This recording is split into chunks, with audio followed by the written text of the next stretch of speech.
Vai. Vai, dá pra escutar. Só um segundito, porque não se escucha nada. Cuando hablamos de recepción del recién nacido, ¿se acuerdan cuando vimos cómo se atendió el recién nacido? ¿Cuáles dijimos que eran las dos condiciones para evaluar si ese niño podía nacer por parto vaginal o podía nacer por cesárea? ¿Qué dijimos que teníamos que evaluar?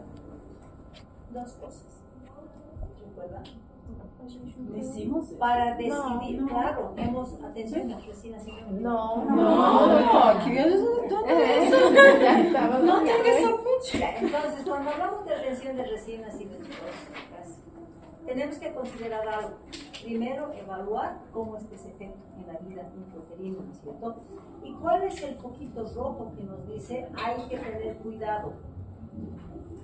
¿Qué es lo que nos permite evaluar en una gestación cuando una mamá está en trabajo de parto y decir, ese bebé está con bienestar fetal, decimos, ¿no es cierto? Fetocardia. Entonces, si tenemos una fetocardia, cuando hablamos de recepción del recién nacido, no se olviden que ustedes de aquí a poquito van a ser internos y en el internado van a tener la distribución de áreas, vamos a decir, donde se considera unos van a estar en recepción del recién nacido, ¿no es cierto? Los que están haciendo rotación de pediatría, los que están haciendo rotación de ginecología, ¿dónde van a estar? En dilatantes para controlar cómo es el trabajo de parto. Entonces ahí tienen que ver que tiene que haber comunicación entre ustedes, porque va a depender cómo es el seguimiento de ese trabajo de parto para definir si ese niño va a nacer en buenas condiciones o va a nacer deprimido, ¿no es cierto? Y por eso les decía que es lo primero que hay que considerar cuando hablamos de recepción de un recién nacido. La primera condición que ese niño tenga una probabilidad de salir por ese canal del parto. ¿Y a través de qué se puede evaluar ese logro de salir por un canal del parto? ¿Qué se hace con la mamá? Se mide la pelvimetría, hemos dicho, ¿no es cierto?, para que ese canal del parto me condicione a que si hay una buena pelvimetría con los diámetros adecuados, va a significar que ese niño pueda salir por el canal del parto, ¿no es cierto? Y al mismo tiempo, ¿qué otra condición tenemos que ver para decir, va a ser niño con un parto eutóxico y no va a ser riesgo? ¿Sería importante la edad gestacional? Sí. Porque un niño maduro no va a tener mayor problema, en cambio un prematuro y un posterno sí va a tener maduro. Entonces, lo que tenemos que manejar los dos conceptos. Un concepto cuando vamos a tener que recibir a un recién nacido sin riesgo. Otro niño que va a tener que ser recibido con ciertos cuidados y preparación, vamos a decir, de equipamiento, porque para que esos niños sean evaluados, tiene que evaluarse la fetocardia, que es nuestro foquito rojo, y nos dice, esa fetocardia si está alterada, puede ser contagio o bradicardia, prepárense para que ese niño va a nacer asfixiado y va a nacer para que procedamos a una reanimación neonatal, ¿cierto? Entonces por eso hablamos de recepción del recién nacido y reanimación neonatal. Cuando ya consideramos en qué nos fijamos si es un niño que está con una pérdida de bienestar fetal, o sea, está mal el bebé en la vida intrauterina. ¿Qué es lo que está pasando generalmente? Va a disminuir su estado de oxigenación, por eso hablamos del sufrimiento fetal. Entonces, cuando hablamos de un recién nacido que está con alteración de frecuencia cardíaca fetal, vamos a decir que ese niño está hipóxico. Al hablar de hipoxia, vamos a pensar que ese niño en la vida intrauterina está alterando su frecuencia cardíaca. Inicialmente puede aumentar la frecuencia cardíaca, después va a bajar la frecuencia cardíaca, pero la variabilidad de frecuencia cardíaca nos está diciendo que ese niño está en un estado de hipoxia. Y cuando hemos llevado todo lo que es alimentación, desnutrición, ¿qué dijimos? Que a ese niño hay que cuidarlo para que ese cerebrito no sea dañado, ¿no es cierto? Nos manda nuevamente ese riesgo, que si es un niño que no detectamos que está en un estado de hipoxia, ¿qué va a sufrir? Su cerebro, ¿no es cierto? Entonces vamos a producir lesiones hipóxico-isquémicas cerebrales. Y si hablamos de hipoxia del sistema nervioso central, ¿qué va a condicionarse? Que ese daño del cerebro va a producir lesiones hipóxicas y lo que se llama en la evolución posterior, niños con parálisis cerebral, ¿no es cierto? Entonces, lo que hay que cuidar en esta recepción del recién nacido, que ese niño esté con buena frecuencia cardíaca fetal, porque eso me está diciendo que está con buena oxigenación y no está deprimido por un estado hipóxico, ¿no es cierto? Y ahí decimos que la alteración de la frecuencia cardíaca va a ser el medio de diagnóstico de depresión. en la vida fetal, ¿no es cierto? Y si me dice, está con problemas, tengo que prepararme para la reanimación neonatal. Y si no está con problemas, por si acaso me voy a preparar, porque en algún momento se puede detener esa expulsión del producto y me va a determinar un estado de hipoxia, ¿no es cierto? Bueno, cuando estamos hablando de recepción de un recién nacido, por eso decimos, ¿no? La diferencia de una recepción de un recién nacido va a ser, uno, que sea un recién nacido sano, y lo ponemos aquí, sano, pero sin riesgo. Y cuando hablamos de recién nacido sano, ¿cuáles son los dos aspectos que tenemos que evaluar? Hemos dicho, en todos los trabajos de parto o toda mujer gestante, nos vamos a fijar siempre en la fetocardia, porque la variación de frecuencia cardíaca fetal, sea taqui o bradi, me está avisando, me está diciendo que está en estado de hipoxia. Por eso está alterando la frecuencia cardíaca fetal. Entonces, para poder nosotros definir si es un niño sin riesgo o con riesgo, ¿qué definimos? Primero, la vigilancia de esa fetocardia, ¿no es cierto? Pero al mismo tiempo, ¿cuándo lo vamos a poder decir a ese niño sin riesgo? Van a ser por parto vaginal o por parto cesárea, pero sin mayores riesgos. ¿A quién nos referimos? A ese niño que tenga una edad gestacional adecuada y que además tenga un peso y talla adecuada. Entonces, si tengo un niño maduro con peso y talla adecuada, con una pelvis probada, van a ser sin mayor riesgo. A esos los vamos a llamar recién nacidos sin riesgo, ¿no es cierto? Pero aquel niño que tiene variación de frecuencia cardíaca fetal, o sea un pretérmino, o sea un postérmino, sea grande, macrosómico, o sea un pequeño, sea prematuro, restringido, ¿qué me dice? Peligro, niño con riesgo. Entonces en estos niños vamos a tener que aplicar lo que se llama la reanimación neonatal. Y cuando hablamos de recepción de un recién nacido, ¿qué tenemos que considerar? Que cada uno de ustedes, cuando sean designados para una recepción, ¿qué tienen que saber?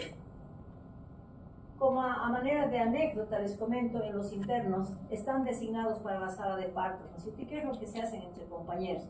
Me vas a avisar cuando entre a la sala de partos, es lo que se recomienda. ¿Será correcto eso?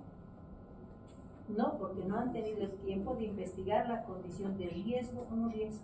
Entonces, toda vez que estemos delegados a recepción del recién nacido, siempre vamos a vigilar los posibles riesgos de ese niño, ¿cierto? Entonces, por lo tanto, ¿qué tenemos que hacer? Primero tenemos que saber dónde estamos trabajando, con qué contamos, dónde está nuestro equipo de reanimación si fuera necesario. Entonces, tengo que conocer mi infraestructura y tengo que conocer mi equipamiento, ¿no es cierto? Obligado. ¿Dónde se determinan cuáles son los factores de riesgo? La variación de frecuencia cardíaca fetal es una consecuencia de algún factor materno, ¿no es cierto? Por lo tanto, cuando vamos a hacer la recepción, ¿qué tenemos que hacer? Investigar todas las patologías maternas, que eso me puede llevar a una condición de riesgo. Por lo tanto, hay que investigar. Y de hecho, si tenemos un niño que está llegando a la emergencia, tiene una bradicardia severa y van a entrar a una cesárea de emergencia, ¿qué significa? Que ese niño está deprimido. Y al estar deprimido, ¿qué tenemos que hacer inmediatamente? Informar al equipo, porque todos los hospitales tienen un equipo de recepción y reanimación neonatal, para que se preparen, para que intervengan inmediatamente. Entonces tenemos que tener obligadamente un equipo capacitado, y dentro de ese equipo capacitado está el interno, ¿no es cierto?, para la atención correspondiente. Y cuando estamos hablando de los cuidados que tenemos que tener cuando una mamá esté en trabajo de parto, hemos dicho lo primero, ver pues la posibilidad si ese niño está en una buena posición y tenemos una pelvis adecuada, ¿cierto? Entonces, ¿por qué? Porque tenemos siempre la probabilidad de que haya distocias de presentación. No estamos hablando de una posición transversa que la vamos a diagnosticar, no vamos a hablar de una posición pélvica, que muchas veces, hasta por la presentación pélvica, una es indicación de cesárea, ¿no es cierto? Pero si estamos hablando de presentaciones cefálicas con una variación, puede estar sin deflexión, con deflexión, puede estar en presentación frontal, etc. Entonces, eso tenemos que evaluar, porque eso significa distocias. Si no hay distocias y esa cabecita está en buena posición, van a ser por parto vaginal, pero tengo que evaluar. Cuando hablamos del foquito rojo que nos sirve para decir está con bienestar fetal, es la fetocardia. ¿Cuánto es la fetocardia normal? De 120 a 140, algunos autores manejan hasta 150. Pero si voy a tener una fetocardia de 170, 180, ¿qué me está diciendo? Ese niño está en estado de hipoxia, ese corazón está compensando por la hipoxia que se está dando. Llega el momento en que ese corazón se va a agotar, ¿no es cierto? ¿Y qué es lo que va a cambiar? De esa taquicardia que está, va a bajar a bradicardia. Por lo tanto, ¿es más riesgosa la taquicardia o la bradicardia? La bradicardia, porque es estado de descompensación. Entonces, tenemos que monitorizar esa fetocardia. Una vez que ya ese niño, si está con variación de frecuencia cardíaca fetal, normalmente, ¿qué es lo que hace? Se espera, ¿no es cierto? Se va monitorizando la fetocardia, pero si esa mamá ya estuviera con una dilatación de 9, 10, van a hacer la ruptura artificial de membrana. Entonces, la presencia de un líquido amniótico va a estar en relación muchas veces con esa fetocardia. ¿Por qué? Porque si está taquiobradí, ¿qué me está diciendo? Estado de hipoxia. Y al estar en estado de hipoxia, ¿qué color va a ser ese líquido amniótico? Va a ser meconiado. ¿Por qué? Porque el estado de hipoxia va a producir en la vía intrauterina una relajación colónica que le va a permitir a ese niño eliminar el meconio que tiene en la vía intrauterina. Por eso el indicador de que líquido meconiado igual a sufrimiento fetal. Normalmente, ¿qué tenemos que encontrar? Un líquido blanco brumoso, decimos, ¿no? Que eso significa madurez y que ese niño está con buena fetocardia, ¿no es cierto? Finalmente, yo no puedo ir y atender un recién nacido y ese momento podemos tener partos que se nos compliquen en el momento, no está expulsando, o está reteniendo cabeza, o está reteniendo hombros. Ese momento, ese niño se va a deprimir y creen que tienen 1 o 2 minutos. ¿Dónde está el bambú? ¿Dónde están los tubos endotracales? ¿Dónde está esto o el otro? ¿Tienen tiempo? No, porque en la recepción de un recién nacido con riesgo, el primer minuto de vida se lo llama el minuto de oro. Es el tiempo en que vamos a tener opción a revertir. Si pasó el minuto, cuidado, ya puede ser tarde. Entonces, ya vamos a condicionar a que hay un daño del sistema nervioso central. Por eso es importante que conozcamos dónde estamos trabajando y de qué disponemos para la reanimación neonatal.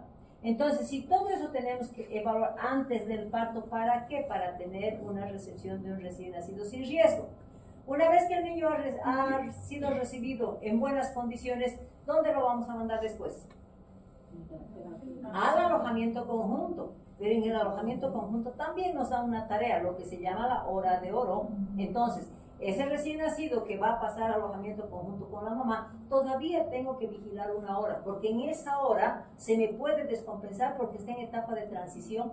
Entonces se dice que cuando esté en alojamiento conjunto tengo la hora de oro para verificar si hay algún factor de riesgo. Lo común es que no haya, pero si hay, tenemos que intervenir inmediatamente, ¿no es cierto? Entonces ahí decimos, hay que determinar si hay algún riesgo, referencia o internación en neonatología. ¿Cierto? Entonces, esta es la condición de niños sin riesgo y lo que tenemos que hacer incluso después del parto. Cuando ya estamos considerando cómo voy a hacer la recepción del recién nacido, aquí hay una variabilidad, voy a decir, lo que es la diferencia de un sistema privado, incluso podría hablar de la seguridad social y del sistema público. En el sistema público no se evalúa la calidad de atención del recién nacido, se tiene que evaluar cada uno de los pasos. Si está una mamá gestando que ya ha llegado a una dilatación de 8, 9, ¿no es cierto? Va a ser expulsado ese producto. ¿Qué temperatura se mantiene en la vida intrauterina? ¿Cuánto es su temperatura? Es la misma temperatura corporal de la mamá. Si está con 36 grados. ¿A qué hora de preferencia nacen los niños? En la noche o al amanecer, ¿no es cierto? Entonces, si nace, ¿qué temperatura en el medio ambiente tenemos a las 2, 3 de la mañana? Depende, ¿no? Si estoy, incluso en verano voy a tener una temperatura de 6, 7 grados.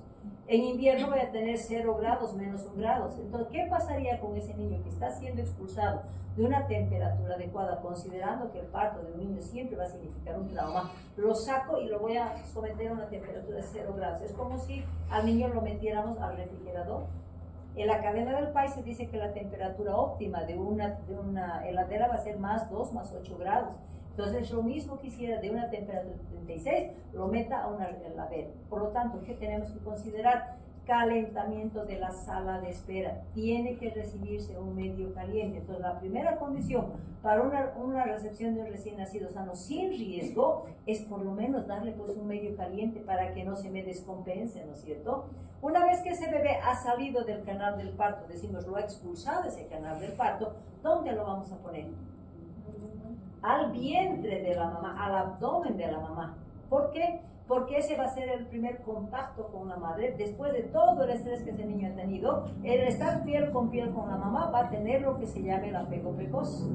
El apego precoz, ¿cuánto tiempo nos dura aproximadamente? Porque son periodos de tiempo, ¿no es cierto? Hablaremos de 2 minutos, 3 minutos, 5 minutos. ¿Por qué? Porque mientras esté en apego precoz, la norma nos dice que el que está atendiendo el parto tiene que estar agarrado del cordón. ¿Para qué? Para que espere que ese cordón deje de latir.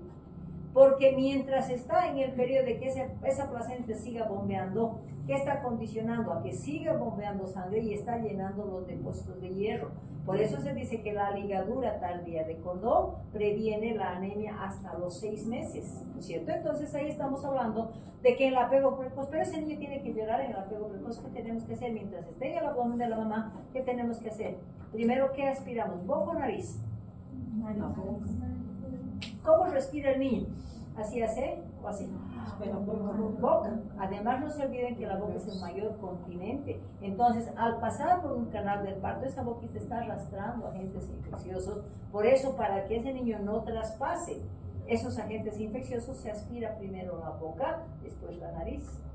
Una vez que ese niño sigue en el apego precoz, ¿qué hacen? Lo secamos, porque el secado significa estimulación. ¿Para qué? Para que llore, ¿no es cierto? Entonces, va a ser apego precoz, aspiración y estimulación. Hemos dicho que va a durar 3 a 5 minutos, que va a demorar para que se haga la ligadura tardía de cordón, ¿no es cierto? Pero mientras estamos hablando de 3 hasta 5 minutos, ¿qué otra evaluación se tiene que hacer? Apgar, ¿no es cierto? Y vamos a hacer la valoración cuando tiene 1 minuto de vida y cuando tiene 5 minutos de vida. ¿Qué significado tiene esa evaluación del Apgar al minuto y a los 5 minutos? ¿Qué evaluamos al minuto? La vitalidad, porque hasta el minuto ese niño tiene que llorar porque lo hemos estimulado. Entonces el primer minuto va a evaluar la vitalidad y los 5 minutos va la adaptación a la vida exuterina. Entonces vamos a hacer la valoración del Apgar y posteriormente, ¿qué vamos a hacer? Una vez que ya pasaron esos 3 a 5 minutos, yo necesito trasladarlo a ese bebé porque ya le separé a través del cordón, ¿no es cierto? Y lo voy a llevar donde, al pecho de la mamá. ¿Para qué lo pongo al pecho de la mamá? Para que inicie la lactancia. ¿Por qué ese niño tiene mucha avidez y rápidamente nos va a agarrar ese pezoncito y va a lactar? ¿Por qué? Hemos llevado a lactancia materna. ¿Por qué es tan fácil el agarre cuando está en el pecho de la mamá? Porque el sabor del calostro tiene el mismo sabor del líquido amniótico, ¿cierto? Entonces por eso tiene un agarre fácil, ¿no es cierto? Entonces, pero también le voy a dar un beneficio al bebé y a la mamá. ¿Qué beneficio tiene el bebé al recibir la primera leche, el primer calostro? Principalmente. Nutrientes le vamos a dar. Principalmente la inmunología, porque hemos dicho, ¿no? Cuando hace el niño puede meter bacterias al sistema digestivo, ¿no es cierto? Si le voy a dar inmunoglobulinas en el primer calostro o linfocitos B inmunocompetentes, ¿qué va a significar? Que esas bacterias que ingresaron, ese inmunoglobulina lo va a bloquear, o sea, no permite el ciclo infeccioso, ¿no es cierto? Entonces, lo que vamos a hacer es esto, pero mientras esté en el pecho de la mamá está totalmente desnudo el niño, tengo que evitar la hipotermia. Entonces, ya los equipos de parto tienen su gorrita y tienen su campito precalentado, entonces el niño le voy a poner su gorro y manta para evitar nuevamente la hipotermia. La lactancia me va a durar durante 1 hora, ¿no es cierto? ¿Y qué beneficio tiene esa lactancia para la mamá? Previene las hemorragias porque está liberando oxitocina para mejorar la contractilidad uterina, ¿no es cierto? Entonces hay beneficio madre-bebé. Luego, una vez que ha terminado la lactancia por 1 hora, recién lo voy a trasladar a la mesa. En la mesa, ¿qué condición tengo que tener? Una fuente de calor, porque el niño va a estar totalmente desnudo, ¿no es cierto? Y como yo necesito manipular a ese niño cuando esté en la mesa de recepción, ¿qué tengo que hacer? Separar pues de ese resto de madre que tiene. Entonces lo que vamos a hacer primero es el clampeo del cordón. ¿A cuántos centímetros de la pared abdominal vamos a hacer ese clampeo? 2. A 2 centímetros, y muchas veces ponemos los 2 dedos y clampeamos encima de los 2 dedos, ¿no es cierto? Esa sección del cordoncito me va a dejar una solución de continuidad y a ese niño tengo que proteger el proceso infeccioso que puede condicionar a ingresar una bacteria por esa solución de continuidad. ¿Qué tenemos que hacer? Cubrimos inmediatamente con una gasita estéril, precisamente para bloquear ese riesgo infeccioso, ¿no es cierto? Entonces colocamos el clamp y después empiezo con las profilaxis. ¿Cuáles son las profilaxis que obligadamente tenemos que administrar al recién nacido? Hablamos primero de la profilaxis ocular. ¿Por qué? Porque nuevamente relacionamos con que ese niño está pasando por un canal del parto, que tenemos una E. coli, tenemos los estreptococos, ¿no es cierto? Entonces la conjuntiva ocular puede estar arrastrando secreción y se dice que la más grave es cuando esa mamá está portando una gonocosia, ¿no es cierto? Entonces vamos a utilizar un antibiótico, puede ser el cloranfenicol, puede ser la gentamicina, vamos a darle 2 gotitas, aplicarle 2 gotitas en ambos ojos, ¿para qué? Para prevenir la conjuntivitis del recién nacido, ¿no es cierto? Pero también debemos recordar que ese niño tiene factores de coagulación inmaduros. Hay que reestructurarlos, principalmente aquellos dependientes de la vitamina K. Entonces vamos a hablar de la profilaxis hemática, donde vamos a administrar vitamina K. La dosis va a ser 0,1 ml, lo que corresponde a 1 miligramo por día intramuscular. ¿Cuál es el objetivo de la profilaxis hemática? Organizar factores de coagulación para que ese niño no sangre. Por lo tanto, va a prevenir el sangrado, que se lo va a llamar el síndrome hemorrágico del recién nacido. Entonces tenemos las 2 profilaxis. Luego vamos a medirlo a ese niño, y las medidas antropométricas que tenemos que hacer al niño es que es peso, talla, perímetro cefálico y perímetro torácico. Y hemos visto los valores normales. ¿Para qué me sirve esa antropometría? Para permitir el diagnóstico de nacimiento. Es un recién nacido, y obviamente cuando vamos a hacer también la evaluación de la edad gestacional, entonces la edad gestacional a través de Usher o Capurro me va a decir, es un recién nacido a término, con peso y talla adecuada para la edad gestacional. Entonces la antropometría más la valoración de la edad gestacional me va a permitir conjuncionar para dar los 2 diagnósticos de nacimiento de ese niño. ¿Sí? Bueno, hemos hablado del Apgar. Ustedes han cambiado, hay un Apgar modificado donde es apariencia, gesticulaciones, pulso, respiración, ¿no es cierto? Es el Apgar modificado. ¿Por qué? Porque los estudiantes de medicina han adaptado esta sigla, porque ustedes saben que Apgar significa el apellido de Virginia Apgar, que es la responsable de este puntaje, pero se lo ha adaptado, ¿no es cierto? Es esa sigla. ¿Y qué es lo que significa el Apgar? Primero vamos a hablar de los 2 sistemas que tienen que cambiar. Hablamos de un sistema circulatorio y un sistema respiratorio. Cuando hablamos del sistema circulatorio, ¿qué tenemos que hacer? Controlar la frecuencia cardíaca, ¿no es cierto? Y hablamos de que si ese niño nace sin frecuencia, le voy a dar un puntaje de 0, si es menos 100, un puntaje de 1, y si tiene más 100, un puntaje de 2. Después, cuando estamos hablando del esfuerzo respiratorio, ¿acaso el niño empieza a respirar espontáneamente? Entonces, esa respiración que se maneja no se relaciona como frecuencia respiratoria, sino como el esfuerzo del niño que tiene que hacer. O sea, está pasando por ese canal del parto, lo estimulamos y ¿qué hace? Si el tórax está comprimido, el niño tiene que hacer, ¿no es cierto?, el esfuerzo respiratorio para empezar su respiración, para empezar el llanto, ¿no es cierto? Entonces, evaluamos el esfuerzo, se evalúa con el llanto, si no llora 0, si tiene un llanto débil 1 y si tiene un llanto vigoroso 2. Cuando consideramos si funciona, si está con buena circulación y buena oxigenación, de hecho el color de la piel pues tiene que cambiar, ¿no es cierto? Pero si aquí no está funcionando, va a estar una cianosis generalizada. Cuando está leve, acrocianosis, que es cianosis en extremidades. Y si está circulando bien, buena frecuencia y buena respiración, va a tener un color rosado, ¿no es cierto? Como consecuencia de la oxigenación, también vamos a hablar del tono muscular. Si está flácido, le voy a dar un puntaje de 0. Si tiene movimientos lentos o débiles, un puntaje de 1. Y si tiene movimientos activos, un puntaje de 2.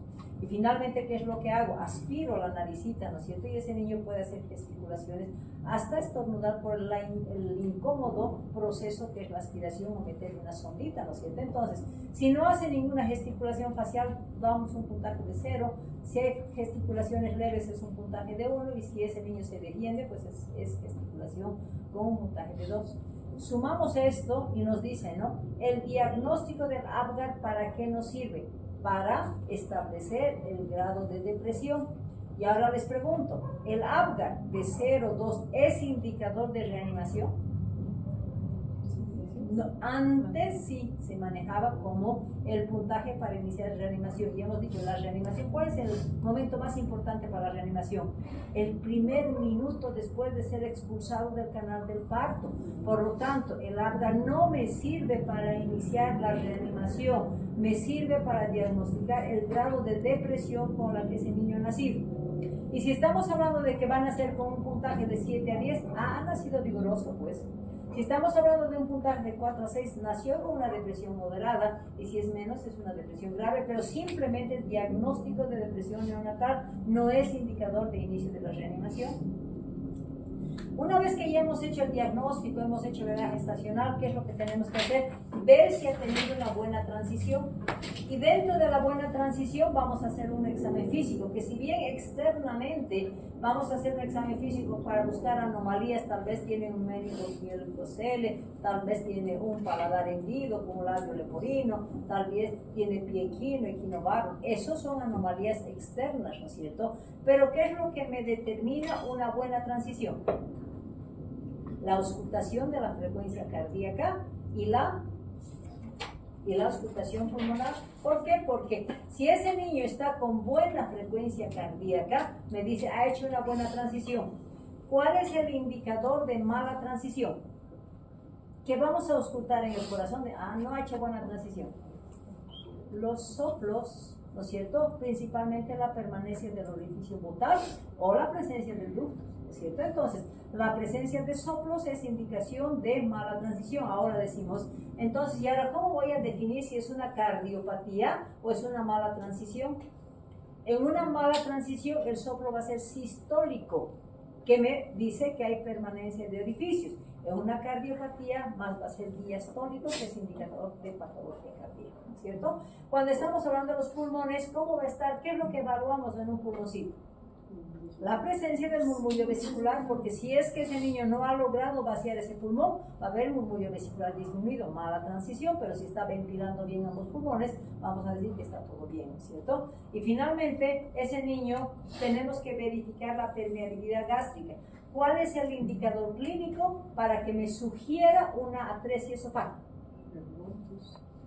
El niño no vomita todavía, no la está. Y aspiramos, se llena de saliva, aspiramos, se llena de saliva. Entonces, la no deglución de la saliva o la leche es indicador de posibilidad. Entonces, ahí pasamos una sonda orogástrica, ¿no es cierto? Y al mismo tiempo hay relación con el sistema digestivo. Nos fijamos inmediatamente si hay perforación anal o no, ¿no es cierto? Entonces, ambos tenemos que verificar. Y los traumas obstétricos va a ser el tema de la próxima clase. Entonces, evaluamos todo eso. Si todo está bien, es el indicador de llevarlo a alojamiento conjunto, ¿no es cierto? Pero si algo pasa con ese corazoncito que está con variación, esos pulmones no están limpios o hay alteraciones, me dice observación, ¿no es cierto? O internación en neonato. Ahí decimos, hemos hecho la evaluación de que es un recién nacido sano que no va a tener riesgo. O sea, que en general decimos que el 90% de los recién nacidos van a hacer una transición adecuada y ni van a necesitar del médico porque van a salir por ese canal del parto, se lo seca y empieza a llorar, ¿no es cierto? Simplemente nos vamos a rutina. Pero ¿qué pasa con una mala valoración de la pelvis? ¿Qué pasa si es que ese niño es macrosómico y no consideramos esa posibilidad? ¿Qué pasa si hay una retención de hombros?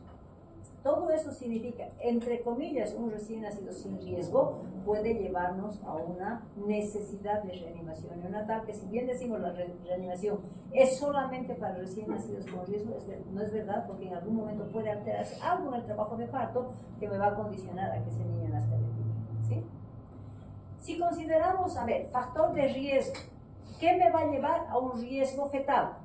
Todas las patologías maternas, toda mamá con patología igual a riesgo, ¿no es cierto? Estamos hablando, por ejemplo, de la diabetes gestacional. ¿Qué produce una madre con diabetes gestacional? Macrosomía, y la macrosomía es riesgo, ¿no es cierto? ¿Qué produce la hipertensión inducida por el embarazo? ¿Qué tipo de productos va a producir? Va a ser un niño con restricción del crecimiento intrauterino, por cierto, van a ser chiquititos. O muchas veces nacimiento prematuro porque esa mamá se me está descompensando. Cuando consideramos anemia fetal o isoinmunización, ¿qué es la isoinmunización? En gineco debió llevar, no llevo todavía. Ya. La isoinmunización es la incompatibilidad principalmente de factor madre RH negativa, que en la primera gestación se va a sensibilizar. Si no tuvieron el cuidado de ponerle una vacuna anti-D porque el bebé era positivo, esa mamá ya en el segundo embarazo va a producir exceso de anticuerpos, por lo tanto va a desarrollar lo que se dice una producción de anticuerpos contra su propio hijo, por eso le han dado el nombre de isoinmunización. Entonces, aquí es grave, ¿no es cierto? O si la mamá dice, mi anterior hijito se ha muerto cuando ha nacido, mayor probabilidad de riesgo, ¿no es cierto? Cuando hablamos de las hemorragias del segundo o tercer trimestre, van a producir niños con retardo del crecimiento intrauterino, porque esa placenta no está condicionada a aportarle todo lo que necesita. Cuando hablamos de infecciones maternas, hablaremos del IQ. ¿Qué produce una infección urinaria en una mamá gestante? Parto prematuro o amenaza de parto prematuro, igual alto riesgo. Cuando hablamos mamá, una cardiópata, una insuficiencia renal o una fibrosis pulmonar o que sea hipertiroidea, ¿qué significa? Niños con problemas, ¿cierto? Y finalmente, si la mamá es drogadicta, ese niño va a nacer drogadicto y cuando nazca va a ser un síndrome de dependencia por ausencia de droga, ¿cierto? Cuando hablamos cuando va a nacer ese niño, ¿qué tenemos que considerar? Las edades gestacionales, el pre y el posttérmino es factor de riesgo. Cuando estamos hablando de embarazos múltiples, van a nacer generalmente prematuritos. Y la condición va a ser que el primero dice que aprovecha más, el segundo es más debilucho y el tercero está en peores condiciones. Entonces, eso condiciona a prepararse para una recepción diferenciada. Cuando la mamá dice, estoy embarazada de 7 semanas, pero la altura uterina nos da para 32 semanas, ¿qué le está sugiriendo? O es prematuro o es un oligoamnios. Cuando tengo un niño, está con una altura uterina ya a término, pero sin embargo la altura uterina es a consecuencia del exceso de líquido en polidramnios, ambos son condiciones para que ese niño incluso nazca con malformaciones congénitas, ¿no es cierto? Cuando hablamos de la actividad fetal disminuida, la mamá dice, mi hijito no se está moviendo, ¿qué tenemos que hacer inmediatamente? Irnos a la fetocardia y vamos a relacionar esa falta de movimientos, ese niño se está muriendo. Y una muerte fetal no está nunca sin la vinculación de la fetocardia, ¿no es cierto? Cuando hablamos de esa mamá que nos llega de la cordillera y dice, nunca he realizado un control prenatal y nos llega a la emergencia ya en trabajo de parto, ¿significa riesgo? Alto riesgo, porque el control prenatal nos permite pesquisar todos los factores de riesgo, ¿no es cierto? Cuando hablamos de los extremos de la vida de la mujer, 35 adolescente, ambos condicionan a riesgo y finalmente el oligómnios hemos dicho que es riesgo, ¿no es cierto? Bueno, ya esa mamá se ha determinado con un trabajo de parto. Entonces, ¿qué es lo que tenemos que ver? En un trabajo de parto, ¿cuál es mi foquito rojo? Así que me va a avisar y me va a gritar, o te preparas o todo va a estar bien. Fetocáridos, no podemos dejar. Entonces, cuando tenga la coordinación con un interno de gineco, no se olviden, si ustedes están recibiendo ese niño, por favor, ¿cómo está la fetocardia? Si es posible, ustedes escuchar cómo está esa fetocardia, ¿no es cierto? Porque a veces suponemos que está todo bien y no le damos la importancia que corresponde. Entonces decimos, hay que controlar la frecuencia cardíaca, hay que ver si ese líquido no está meconeado porque es indicador de depresión y es asfixia. ¿Qué pasa con el cordón, prolapso de cordón? ¿Alguna vez han hecho ustedes un tacto? Nunca. Bueno, en gineco yo creo que van a empezar a hacer. Entonces, cuando se hace un tacto, ¿qué es lo primero que se tiene que hacer? Se tiene que unir los dos dedos ahí y tenemos que esperar por lo menos un minuto. ¿Por qué? Porque al poner los dedos ahí vamos a sentir pulsaciones. Y la pulsación, ¿qué me dice? Que ha antecedido a la cabecita el cordón. Si yo no le doy ese tiempo y simplemente me voy a abrir y digo, ya está en dilatación 9, ruptura artificial de membrana, ¿qué va a condicionar? Si no le di el tiempo para ver si había pulsación, ¿qué va a considerarse? Que cuando rompa la membrana, ese cordoncito se va a salir. Y en el trabajo de parto, cada vez que tenga dinámica la mamá, va a comprimir ese cordón con la pelvis materna. Entonces, ¿qué voy a condicionar? Que el bebé muera, ¿no es cierto? Entonces, toda vez que hay una condición de prolapso que a veces se da por accidente o por inexperiencia, vamos a decir, que donde se hacen las rupturas, ¿qué tienen que hacer los que han hecho? El culpable de la ruptura, ¿qué tiene que hacer? Meter la mano y rechazar esa cabeza para que no haya compresión. Pide auxilio inmediatamente y ese bebé con la mano y el interno, así la mano adentro, tiene que ir al quirófano para sacar ese bebé, porque si le dan parto, va a morir. ¿Sí? Entonces estamos hablando lo mismo, el desprendimiento de placenta produce niños chiquititos, las hemorragias también son chiquititos, por lo tanto, antes patologías maternas, seguimiento durante el trabajo de parto y previo al nacimiento son factores. Si uno de ellos les dice, sí que dice, prepárense para recibir a una posibilidad, ¿no es cierto? Entonces, se determinó factor de riesgo y tenemos que estar preparados para la reanimación neonatal. ¿Por qué? Porque no tengo tiempo de buscar equipo si ese niño va a ser deprimido. No hay tiempo. Y entonces tenemos que tener todo preparado. ¿Vale? Cuando hablamos de la reanimación neonatal, ¿qué es lo que consideramos? Reanimación neonatal está relacionado con variación de frecuencia cardíaca fetal en un niño que está con pérdida de bienestar fetal. Esa es la relación que tenemos, ¿cierto? Si tenemos pérdida de bienestar fetal, ya me está diciendo, hay riesgos, averiguaré cuál es la causa materna, pero las causas maternas van a ser posteriormente para el diagnóstico, pero no determina la atención inmediata. La atención inmediata es directamente la reanimación neonatal. Y ahí decimos, no, la naturaleza es sabia. El 90% de los niños no tienen ningún problema, nacen perfectos, ¿no es cierto? Pero hay un 10%, ¿y saben cuánto significa ese 10% en cifra? 800,000 niños que por falta de reanimación mueren por año. Entonces, ¿qué me dice? Que la reanimación es importante cuando estamos designados a esa función de recepción del recién nacido, ¿no es cierto? Por eso aquí me dice, ¿no? El interno está entrando a pediatría, está entrando a ginecología, mi primer parto, felices se pone. ¿Qué pasa si ese niño, bueno, si nace ese niño y llora, van a ser felices, ya recibí mi primer niño, ¿no es cierto? ¿Y qué pasa si ese niño está flácido, está con frecuencia cardíaca baja, está cianótico y no hay quien les ayude? Dígame, va a ser el momento más grave para ustedes, ¿no es cierto? Entonces, por eso se dice que hay que evaluar antes del parto para saber qué vamos a recibir y comunicar al equipo de reanimación neonatal, ¿no es cierto? Entonces, ¿qué es lo que decimos? Si el 90% va bien, el 10% requiere reanimación. Hoy día vamos a pasar a la clase de reanimación. Entonces, cuando ustedes sean internos, van a decir, yo he aprendido un poquito en teoría. Eso no nos sirve. Porque cuando aplicamos la reanimación neonatal es hacerlo bien. Porque ¿de qué me sirve? Yo sé un poquito de ventilación, un poco de masaje cardíaco. Si lo hacemos a medias, qué pena. O sea, lo estamos llevando a un estado de alteración del sistema nervioso central y que podemos crear una plantita. ¿Cierto? Entonces, eso es lo grave. Por lo tanto, el eslogan que manejamos, si nos metemos a hacer reanimación, hazlo bien.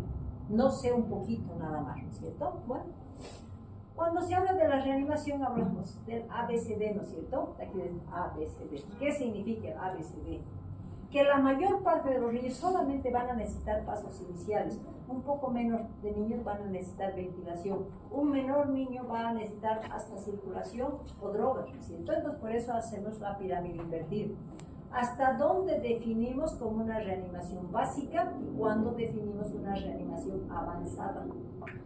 Básico es que todos los médicos generales tienen que saber la reanimación básica, ¿no es cierto? ¿Qué quiere decir? Saber el A y B. El C y el D, que se considera ya reanimación avanzada, está destinado pues a los especialistas, ¿no es cierto? Pediatras o neonatólogos. Cuando ya estamos hablando de nuevamente niños deprimidos, ¿cuál es la primera condición que tengo que tener para recibir a un niño? Fuente de calor. ¿Será que voy a hacer lo que hemos dicho en la atención del recién nacido sin riesgo? Ligadura tardía de cordón en un niño deprimido, no. Entonces la primera condición es ligadura precoz de cordón para traslado inmediato a una fuente de calor. En las maternidades tenemos lo que se llama la cervocuna, ¿no es cierto? Donde tengo una fuente de calor y tengo una mesita donde el niño totalmente desnudo está, pero me va a garantizar una temperatura de 33, 34 grados para evitar eso que hemos dicho de riesgo, que es la hipotermia. Bueno. Pero para hacer la recepción tengo que saber, pues, qué pasará en la vida intrauterina, cómo estarán esos sistemas en la vida intrauterina y qué es lo que pasa para la vida extrauterina, ¿no es cierto? Entonces hablamos de dos sistemas específicos, el sistema circulatorio y el sistema respiratorio. Son los dos que van a cambiar de una circulación materno-fetal a una circulación propia, de una respiración materno-fetal a una respiración propia. Entonces tenemos los dos sistemas. Cuando hablamos del sistema respiratorio, ¿cuál es la condición del sistema respiratorio en la vida fetal? ¿Cómo está? ¿El volumen será el mismo o está así colapsado esperando que ese niño respire para inflarse y empezar a respirar? ¿Qué creen ustedes? ¿Cómo está en la vida intrauterina ese niño, su sistema pulmonar? Tiene el mismo volumen, el mismo tamaño y el mismo volumen. La diferencia que en la vida intrauterina esos pulmones están llenos de líquido pulmonar, ¿no es cierto? O sea, el pulmón no está funcionando, pero está manteniendo su volumen, pero con contenido líquido. Entonces ahí hablamos de que en la vida fetal hemos dicho que depende exclusivamente de la mamá, porque a través de la placenta la mamá le está dando sangre oxigenada. No necesita hacer funcionar ni su corazón ni sus pulmones ese niño, porque directamente está para recibir esa sangre oxigenada, ¿verdad? Entonces, en la vida intrauterina esos alveolos están llenos de líquido pulmonar. pero también tenemos la circulación pulmonar, no funciona. Estamos con una vasoconstricción y hay una circulación mínima. Entonces, en la vida intrauterina, el sistema pulmonar y circulatorio del pulmón no funciona porque tienen condición de líquido y vasoconstricción. ¿Qué pasa si ese niño va a nacer? Entonces tenemos que establecer de que ese líquido pulmonar tiene que ser reemplazado por aire, ¿no es cierto? ¿Y en qué momento se va a dar el vaciamiento de ese líquido de los alvéolos? Si estamos hablando de parto vaginal, ese canal del parto es así, ¿no es cierto? Y el tórax del niño es así. Entonces, al pasar por ese canal del parto, estamos comprimiendo. ¿Y por dónde va a salir ese líquido pulmonar? Por la boca, por la nariz. Entonces, el hecho de pasar por el canal del parto, estamos haciendo que elimine parte de ese líquido pulmonar. Pero no va a ser su totalidad. Parte del sistema se ocupa del sistema linfático para terminar de vaciar ese pulmón. Ese niño pasado por ese canal del parto, ¿qué hace para reemplazar eso que eliminó para ingresar aire? El esfuerzo respiratorio. Por eso cuando ese niño está pasando por el canal del parto y después lo estimulamos, hacia eso, ¿no es cierto? ¿Por qué? Porque se eliminó el líquido pulmonar y es reemplazado por el esfuerzo respiratorio, ese volumen eliminado, reemplazado por aire, ¿no es cierto? Entonces eso se va a dar. ¿Qué es lo que va a condicionar? Que esa inspiración va a ser una estimulación al centro respiratorio. ¿Por qué? Porque ese volumen de aire, ¿ustedes creen que se vuelve a salir? Se mantiene en los pulmones, ¿no es cierto? Entonces, ¿qué es lo que crea? El volumen residual pulmonar. Y ese volumen residual significa orden al cerebro para que ese niño respire espontáneamente. Esa es la transición que se va a dar. Si vemos el sistema circulatorio, ¿por dónde la mamá le pasa el volumen de sangre? Por la placenta, por el cordón umbilical, ¿no es cierto? ¿Qué se hace cuando se va a dar el parto? Hemos dicho, se hace cuando ya terminó de latir. Se clampea el cordón, ¿no es cierto? ¿Qué estamos haciendo? Esa circulación que se estaba dando, le estamos cortando esa circulación. Entonces, obligadamente en el niño tiene que haber un cambio de presión, ¿no es cierto? Entonces, aquí, al cortar el cordón, hacer pinzamientos de cordón, ¿qué va a condicionar? Que hay cambio de presión en el pulmón y los vasos. Por lo tanto, los pulmones, como ya tienen aire, va a significar menos presión. Los vasos, por ese cambio de presión, se van a dilatar. Entonces, ahí empieza a funcionar el sistema respiratorio. Al mismo tiempo decimos, la vasoconstricción pulmonar se va a vasodilatar, ¿no es cierto? Por lo tanto, además, ¿qué más nos va a ayudar en eso? Que al vaciarse los alvéolos tiene que haber una sustancia que mantenga los alvéolos dilatados. ¿Cómo se llama esa sustancia? Surfactante. Entonces, una vez que se ha eliminado ese líquido pulmonar, empieza a liberarse el surfactante para que el niño haga esto, llene los pulmoncitos de aire y el surfactante empieza a ser liberado para que los alvéolos se mantengan dilatados, ¿no es cierto? Entonces se establece el sistema respiratorio. Vamos a ver un poquito en figuras lo que pasa. Aquí hemos dicho en la vida intrauterina, pulmón lleno de líquido, presión, la sangre. Ustedes saben que el agua lucha presiones, busca el camino más fácil, ¿no es cierto? O sea, nunca la sangre, ni ningún líquido, ni los ríos, si quieren, van a luchar para la presión, ¿no es cierto? Van por el camino más fácil. Es lo mismo que la sangre. Entonces, acá en la vida intrauterina, esos pulmones están llenos de líquido. ¿Significará presión? Sí, es un obstáculo para la sangre. Si además los vasos pulmonares están contraídos y solamente va a pasar un poquito, significa presión. Entonces la sangre no va a luchar en la vida intrauterina y no va a utilizar ni circulación ni pulmones porque hay presión. Tiene que buscar un lugar más fácil para circular. ¿Y eso qué es? El ductus arterioso, para pasar directamente sangre oxigenada, ¿no es cierto? Si hablamos de lo que va a pasar cuando nace, los pulmones se vaciaron de líquido, están llenos de aire. Los vasos pulmonares se dilataron, por lo tanto, en el pulmón hay presión. ¿Los vasos pulmonares significan presión? No, porque ya están aptos para hacer su circulación propia. Entonces, aquí empieza la circulación a utilizar el sistema respiratorio, pero como es más fácil circular, aquí le sirve ya el ductus. Ya no, pues porque aquí es más fácil, ¿no es cierto? Entonces, eso inmediatamente se va a colapsar. Y se va a dar el cierre del ductus arterioso. Si hablamos de los alvéolos en la vida intrauterina lleno de líquidos, pasa por el canal del parto, se elimina y se reemplaza por aire. Los vasos pulmonares, si aquí estamos alvéolos llenos de líquido y vasos contraídos, nace el niño, alvéolos con aire y vasodilatación de vasos pulmonares, circulación propia del recién nacido, ¿no es cierto? Bueno, Si no se da esa transición, ¿qué es lo que va a pasar? Van a ser un niño deprimido, ¿no es cierto? Porque no logró hacer esa transición. Y el niño deprimido lo vamos a determinar que no va a tener buena circulación. Primero va a alterar o bradicardia o taquicardia, hemos dicho.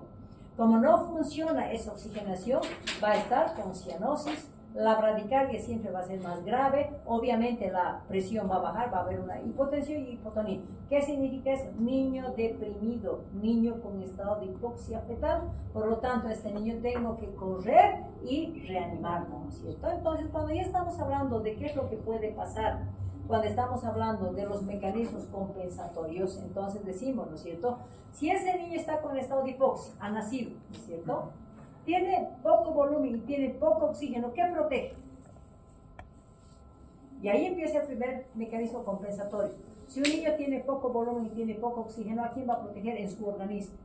Cerebro, corazón, ¿no es cierto? ¿Y qué hace para mandar ese poquito de oxígeno que tiene todavía? ¿Qué hace ese organismo para compensar? Vasoconstricción periférica. ¿Y cómo lo vamos a ver ese niño? Con palidez. Entonces, esa vasoconstricción periférica va a contribuir a que ese niño, inicialmente no lo vamos a ver cianótico, lo vamos a ver pálido. ¿Por qué? Porque está mandando lo poco que tiene al corazón, al cerebro. Pero como nosotros no le hemos reanimado, van a empezar los efectos tardíos, ¿no es cierto? Y cuando hablamos de efectos tardíos, el corazoncito se va a agotar, pues ya no va a tener capacidad de contractibilidad, va a entrar en una bradicardia importante. ¿Y quién es el que va a sufrir por último y que me va a dejar la marca toda la vida? El cerebro. Entonces, es hipoxia. Si baja la frecuencia cardíaca, esto me va a condicionar a que ese cerebro quede sin oxigenación, lo que va a condicionar a que haya daño cerebral. ¿Y cómo se llama la lesión cerebral por falta de oxígeno? Lesión hipóxico-isquémica, lo que se traduce en una parálisis cerebral desde leve hasta grave, ¿no es cierto? A consecuencia de que no le dimos oxígeno a ese niño y no sabíamos reanimar. En algún momento tenemos que tener algunas condiciones de falla de transición, y cuando hablamos de falla de transición, ¿qué puede dar? Primero, no nos dimos cuenta y no controlamos que había variación de frecuencia cardíaca fetal. Ese es el primer punto. Entonces, si hay disminución de frecuencia cardíaca, ¿qué es lo que se va a condicionar? A que esos alvéolos no van a tener condición de funcionamiento. ¿Por qué? ¿Qué se condiciona? Si hay una hipoxia, ¿qué pasa con ese niño en la vía intrauterina? Elimina meconio. O sea, el síndrome meconial es traducción de un estado de hipoxia. ¿Y qué va a hacer? ¿Dónde se va a quedar simplemente en el líquido amniótico, el líquido meconial? Va a entrar a la vía respiratoria. ¿Qué va a hacer?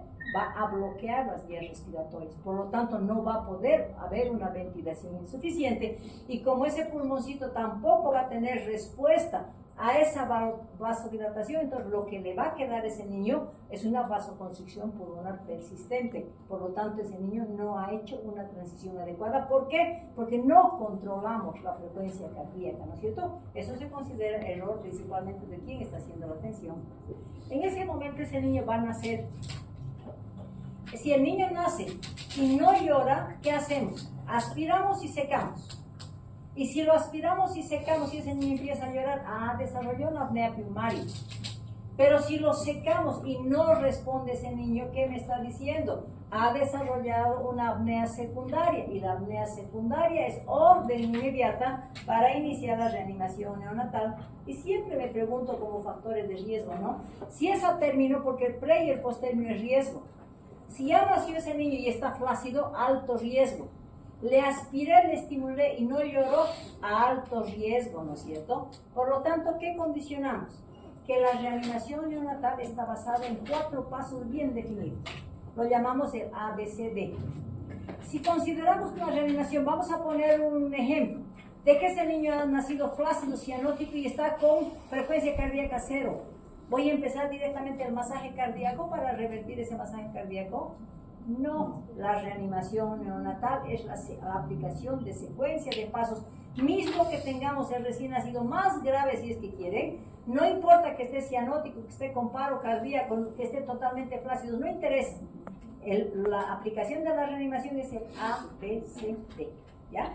Y cuando hablamos de la reanimación, hablamos, ¿qué voy a hacer cuando ese niño está deprimido, no ha llorado? Puede estar flácido, puede estar cianótico, puede estar incluso con 0 de frecuencia cardíaca. Tengo que aplicar el paso A. ¿Qué significa el paso A? No puedo dejar de recibir ese niño sin el calor. Entonces, ¿qué significa el paso A? Permeabilizar la vía respiratoria.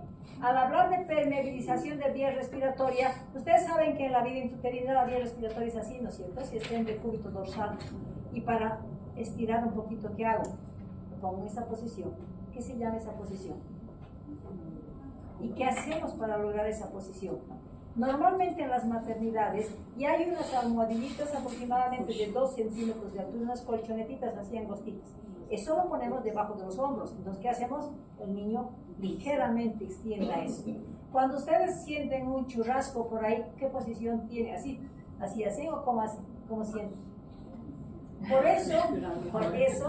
Por eso se le ha puesto la posición de olfateo. O sea, esta posición es posición de olfateo. Una vez que he hecho la posición, voy a aspirar la boquita, voy a aspirar la nariz. ¿Para qué? Para que permeabilice esa vía respiratoria y luego lo voy a estimular. La primera estimulación va a ser el secado vigoroso. Fuerte lo vamos a secar, ¿no es cierto? Pero si no me responde, ¿cuáles son los 2 puntos de estimulación que puedo utilizar ante la no respuesta del secado vigoroso? Plantas de los pies. Entonces, ¿quién está ayudando? Le empieza a pegar la plantita de los pies. Otro mete la mano debajo de la espaldita, músculos dorsales. Entonces hablamos de los 2 puntos de estimulación. Una vez que me ha respondido, ese niño, ¿qué va a pasar? Va a empezar a llorar, va a empezar a respirar espontáneamente, ¿no es cierto? Entonces, la respuesta de una respuesta favorable del paso A, que me dice, estás respirando solito, la frecuencia cardíaca está más de 100 y está rosadito. Entonces, estos pasos que me han significado permeabilizar la vía respiratoria y con buena respuesta. Una vez que tengo respiración espontánea, frecuencia más de 100 y color rosado, ¿dónde va ese niño? A lo que es la rutina, a lo que hemos visto, ¿no es cierto? Antropometría, profilaxis y todo lo que corresponde, ¿sí? ¿Cuánto tiempo dura el paso A? ¿Cuánto tiempo tengo para aplicar estos pasos? 30 segundos, los primeros 30 segundos por nacimiento. Ya estamos hablando, ¿no? Posición correcta es esta, no me sirve decúbito dorsal, no me sirve hiperextensión. Aspirar primero boca y después nariz. Secado vigoroso, y si no me responde al secado vigoroso, pegar en las plantas de pie o estimulación de músculos dorsales, ¿no es cierto? Entonces, esto significa el paso A. Si ese niño todavía tiene un poquito de cianosis, ¿qué le voy a dar? Oxígeno, ¿no es cierto? Puedo darle con mascarilla, puedo darle con bolsa de presión autoinflable o con una canulita, ¿no es cierto? Hasta que mejore. Oxígeno. ¿Bueno? ¿Cuál es el indicador de que no me respondió al paso A? ¿Cuál es mi próximo paso? B. ¿Qué significa el paso B? Ventilación a presión positiva.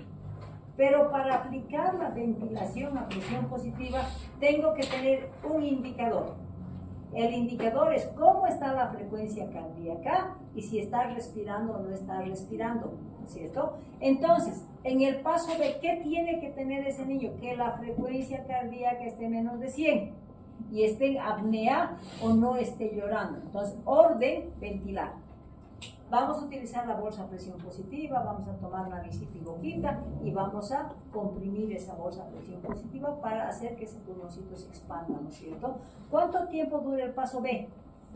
30 segundos, por lo tanto tenemos que hacer 30 ventilaciones en 30 segundos, ¿cierto? Entonces, ¿cómo lo hacemos eso? El equipo de reanimación tiene que hablar y tiene que escuchar quién está procediendo a los diferentes pasos. Entonces, el que está ventilando tiene que decir 2, 3, ventilo, 2, 3, ventilo. Entonces, ahí todo el equipo está sabiendo que el momento que está ventilando y el ritmo de decir 2, 3, ventilo significa que estoy logrando esta secuencia, ¿sí? ¿Cuánto tiempo dura el paso B? 30 segundos. Ahora me pregunto, ¿y será que tengo que ventilar la primera vez en el paso B con oxígeno a alta concentración? No, oxígeno al 21%, aire ambiente, porque el objetivo del paso B, si esos alveolitos estaban colapsados porque no logró hacer el esfuerzo respiratorio, la ventilación es para obligar que esos alveolos vayan abriéndose y cerrándose. Ese es el objetivo del paso B. Entonces, aquí estamos hablando con aire ambiente al 21%. que vamos a utilizar es la bolsa autoinflable, la llamamos aquí. ¿Por qué es de preferencia el uso de esta bolsa?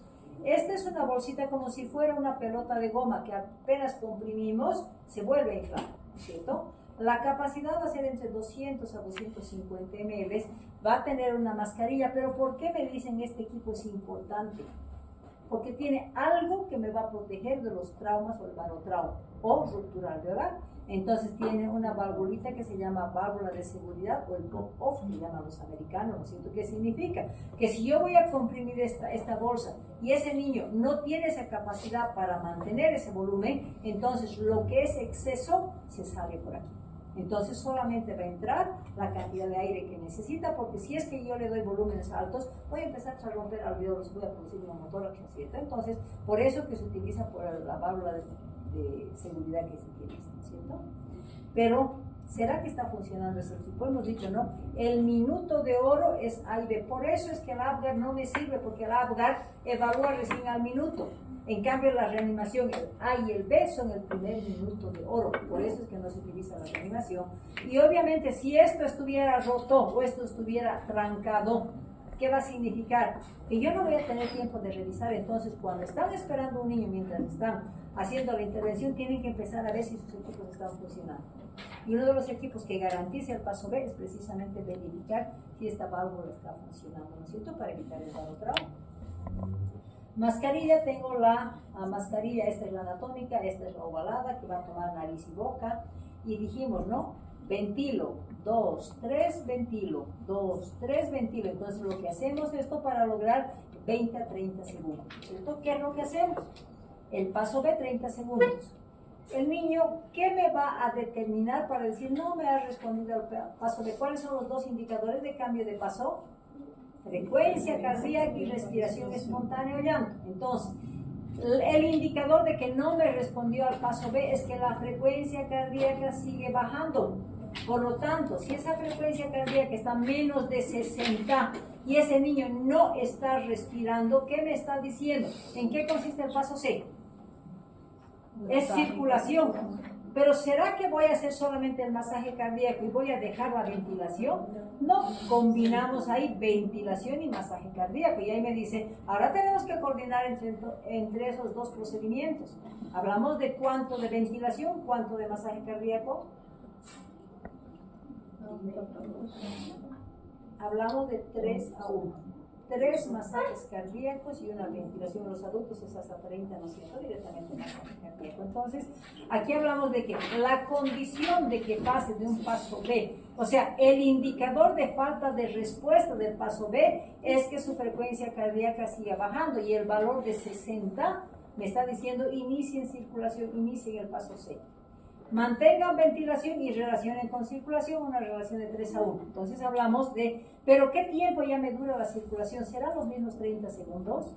Un minuto, o sea, se amplía esto un minuto para relacionar ventilación y circulación.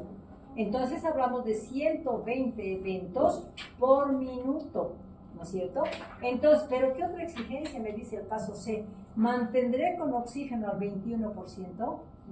No. Ahí voy a conectar con oxígeno al 100%, y lo que significa proveer entre 5 a 6 libras en esa bolsa a presión positiva para lograr ese porcentaje. Entonces aquí es con oxígeno al 100%. Voy a evaluar, ¿no es cierto?, nuevamente frecuencia cardíaca y respiración. Entonces, si ese niño ha respondido, ya no se queda en 60 y vuelve al más 100, que me dice, vayan a rutina si es que está respirando espontáneamente. Pero si estamos hablando de ese niño que no responde, entonces es pasar al paso B, ¿no es cierto? ¿Cuál es la técnica que se utiliza para la compresión? ¿Han visto alguna vez una reanimación ustedes?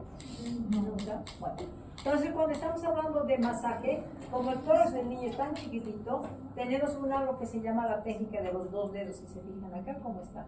Usan las 2 manos. Una de las manos se pone en la espalda del bebé. Otra mano se agarra con los 2 dedos y se hace esta compresión, ¿no es cierto? En los adultos hacen en el área cardíaca, en el niño no, en el niño se hace masaje en el esternón. Entonces, ¿qué se hace? Se hace una línea imaginaria entre las 2 tetillas y se va a manejar el tercio inferior del esternón, ¿no es cierto? Entonces hablamos de una técnica. Otros manejan la técnica de los pulgares. ¿Qué significa? Si estamos hablando del abrazo del tórax, manejamos el tórax y hacemos esto, ¿cierto? Entonces hablamos de la técnica de los pulgares, porque los pulgares van a comprimir. Pero ahora, ¿qué hago? ¿Cuánto voy a comprimir? Vemos más o menos la altura del tórax y se dice que 1/3 de la altura del tórax va a ser lo óptimo para hacer el masaje e impactar en el área cardíaca, ¿no es cierto? Y hablamos de 120 eventos y hemos dicho, no, cuando hablamos de reanimación tenemos que hablar. ¿Y qué es lo que tiene que hacer? Ahí cambian papeles y cuando el reanimador en la ventilación está hablando sobre la ventilación, ahí cambian papeles y quien habla es el que está haciendo masaje cardíaco, porque dice 1 y 2 y 3 ventile, 1 y 2 y 3 ventile. Entonces estamos hablando de la relación de cómo estamos haciendo para llegar a eso que hemos dicho, ¿no? 120 eventos en 1 minuto con oxígeno manteniendo al 100%. ¿Cuál va a ser la complicación que podemos tener? ¿Qué va a pasar? Estamos comprimiendo tórax. Si en algún momento yo no sabía que podía hacer el masaje cardíaco en el esternón y me voy como a los adultos hacen esto, ¿no es cierto? En el área cardíaca. ¿Qué pasa si hago lo mismo en el recién nacido? ¿Qué complicación voy a tener? Fracturas. No se olviden que las costillitas no están soldadas, tienen parte cartilaginosa. Entonces, si masajeamos en el área cardíaca, vamos a fracturar las costillas. Si no sabemos que ese masaje cardíaco tiene que tomar 1/3 del tórax, ¿qué órganos se encuentran debajo de la parrilla costal? ¿Quiénes? Ya, los pulmones. Si es que se daña el pulmón con fractura costal, ¿qué complicación me va a dar? Neumotórax o hemotórax, ¿cierto? Porque voy a romper vasos y voy a romper alveolos, ¿cierto? Pero si estamos hablando, voy a utilizar efectivamente el esternón, pero en vez de hacer esa compresión voy a hacer así, voy a comprimir fuerte. ¿Qué órganos están debajo del reborde costal?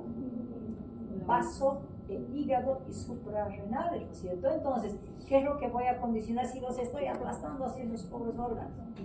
Ruptura de vasos. Entonces, si hago una reanimación inadecuada, voy a romper hígado, voy a romper vasos, voy a fracturar costillitas. Entonces, en vez de sacarlo de la reanimación, ¿qué me va a significar? Empeorar el cuadro, porque todas las rupturas de órganos, ¿cuál es el procedimiento?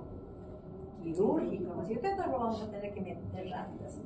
Bueno, muchas veces la ventilación no solamente va a ser los 30 segundos y el minuto, sino pueden ser reanimaciones prolongadas de 10, 15, hasta 20 minutos. ¿Qué va a pasar? Cuando estamos haciendo la ventilación, ¿el aire va a pasar solamente al pulmón o también al estómago? Si estamos tomando boca y nariz, al estómago, entonces, ¿qué me va a producir? ¿Qué complicación me va a producir? Distensión del estómago. Y como esa distensión, ¿a dónde me va a llevar? A suspender el diafragma. Y el diafragma es uno de los músculos más importantes para la respiración. Entonces no puedo permitir pues que si estoy luchando para que me respire ese niño, más bien obstaculice porque no he logrado que ese estomaguito descienda y vacíe el aire. Por lo tanto, en toda reanimación prolongada tenemos que poner una sonda obligada. Y la sonda la vamos a medir de la base de la nariz al pabellón auricular, al apéndice psicótico. Marco con una telita adhesiva y le pongo orogástrica, ¿no es cierto? Y la dejo esa sombra abierta. ¿Para qué? Porque mismo ventilando lo que entra de aire salga por la sonda, ¿no es cierto? De esa manera evitamos la lesión diafragmática. ¿Vale? Después del minuto, ¿qué tengo que evaluar? El niño no me ha respondido. Tal vez tiene una cardiopatía congénita, tal vez hay alguna anomalía que no me está respondiendo. ¿Qué me está autorizando? Drogas. Y cuando hablamos de drogas, ¿qué me está diciendo? El niño tiene que mantener esa frecuencia cardíaca menos de 60, tiene que mantenerse sin respirar y me dice, coordinen entre ventilación, masaje cardíaco y manejamos drogas. Ya unimos los tres, ¿no es cierto? Entonces, la ventilación y masaje cardíaco a la misma relación de 3-1. ¿Y por dónde le voy a administrar drogas? ¿Cuál es la droga que me va a obligar a que ese corazón mejore su contabilidad? La adrenalina, pero la adrenalina nunca se utiliza en pediatría pura. Tenemos que diluir. La ampolla de adrenalina viene con 1 ml. Tiene una dilución de 1 para 1000. Para reanimación neonatal tenemos que convertir esa dilución a 1 para 10.000. ¿Cómo logro? 1 ml de adrenalina más 9 ml de agua destilada me significa la dilución óptima para hacer la reanimación. Entonces, esta dilución me va a servir, ¿no es cierto? Y de esa dilución voy a darle de 0,1 a 0,3 ml. ¿Por dónde le voy a dar?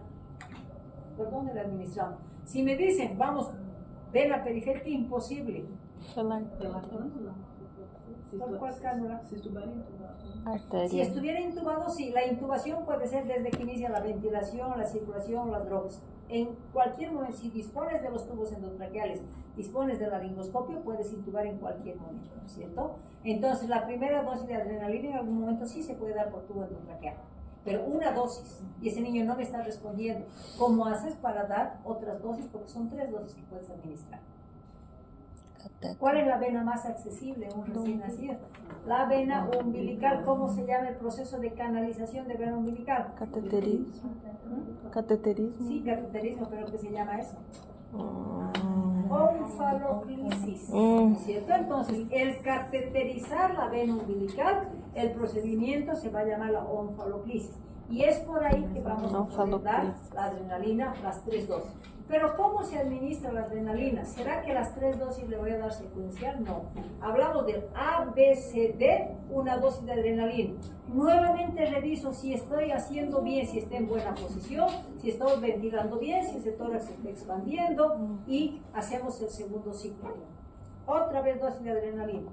No me está respondiendo, más bien la frecuencia está en 30, 40. Nuevamente reviso, tal vez la cabeza está chueca, no hay permeabilidad, veo si ese tórax se está expandiendo, lo que se llama el Mr. Sopa, ¿no es cierto? En la reanimación, para corregir posiciones, ¿qué hacemos? Hacemos bien la ventilación, hacemos bien el masaje cardíaco y administramos 3 dosis.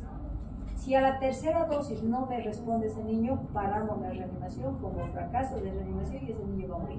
Entonces ya no hay condiciones porque hay algo de base por lo que no está respondiendo ese niño. ¿Qué puede pasar también durante la reanimación? Si ese niño se va a poner pálido, hemos dicho, ¿no? La palidez es condición del cerebro. ¿Qué vamos a hacer cuando ese niño tenga una palidez? Darle expansores plasmáticos, le puedo dar suero fisiológico, ricolactato, plasmosano, 10 ml por kilo de peso, ¿no es cierto? Entonces, si hay una palidez, me dice está descompensado, ¿sí? ¿Cuánto voy a meter? 4 centímetros máximo, 2 del cordón umbilical, 2 de dentro, porque si no voy a dañar hígado. Y finalmente, la intubación les decía, ¿no? ¿Por dónde? Por la laringe, voy a identificar las cuerdas vocales y por ahí va a entrar el tubo endotraqueal. Pero todo lo que hemos hablado se resume en que en el flujograma de atención del recién nacido. Todo lo que hemos hablado está en este gráfico tan chiquitito. Entonces, la aplicación en todas las maternidades tenemos esta gráfica, pero se resume en el flujograma de atención del recién nacido. ¿Qué tenemos que hacer? Aprender, ¿no es cierto? Porque si no aprendemos, vamos a tener bebés como plantitas con daños cerebrales importantes, y si hacemos bien la reanimación, vamos a tener niños vigorosos con una buena calidad de vida futura. Por eso que es importante el tema de la alimentación neonatal y la diferenciación entre el recién nacido y el recién nacido. No hemos terminado la clase. ¿Cuántos centímetros? 4 centímetros. 2 del cordón y 2 de la pared. Ya. Parece. Amiga, traía a